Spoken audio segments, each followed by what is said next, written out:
Ay, hello mga kabagang, good morning! So ayan, kagigising lang natin dahil Sunday ngayon ay still off pa rin natin sa ating work.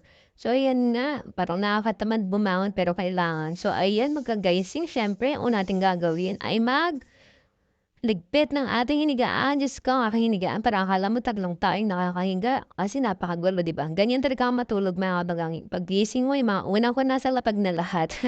Kasi mahilig ako sa maraming unan. So ayan, siyempre 'pag nakaligpit na tayo, puwede na tayong magkape. Mag-prepare na tayo ng ating pangkape. At ayan nga, ating unang-unang gagawin sa ating paggising ang magtimpla ng ating kape, ang ating maligamgam na kape.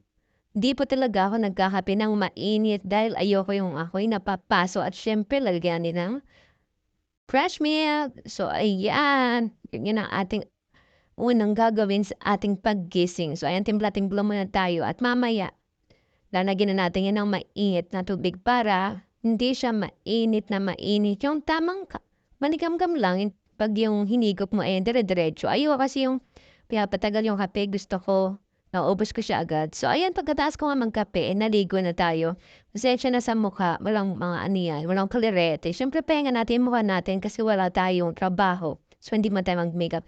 So ayan nga, dahil off, siyempre kailangan natin kumain pa rin. So lalabas muna ako para bumili ng ating lulutuing pambaon para bukas sa ating work. So ayan nga, nandito na ako sa bilihan ng gulay. Ang bongga ng mga gulay dito, mga fresh talaga. Tsaka marami kang pagpipilian, ang daming mga dahon-dahon.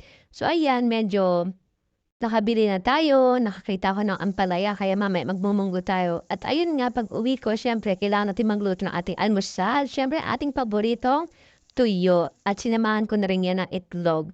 So ayan mga kabagang, hinihintay ko na lang ang kanin at mag-almusal muna tayo. See you mamaya. Salamat!